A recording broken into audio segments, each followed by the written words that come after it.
Bueno, guzti hori asmakizun bat da. Alderdi Popularra nola ezen dabil, eta oso etorkizun iluna dauka, herri jontan. Eta nik uste dut, konsigna moduan, Espainian gertatzen aizaiena kontutan eukita, zatik ustelkeriako kasuak barra-barra, dabiltza Espainia alde hortan, beraien konsigna da, dana berdinak gera horren itzalpean, hemen ere, antzeko susmoak zabaltzen jardutea. Eta harrigarria bada ere, inork ezin du sinistu nola bota daitezkeen akusazio horiek inongo frogarik gabe.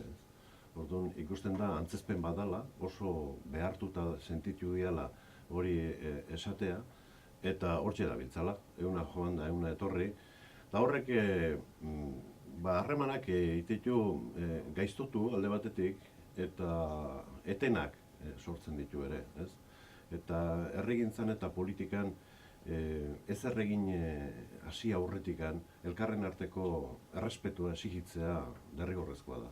Eta hauek ez dute errespetu napurrik erakutsi antzeko salaketak.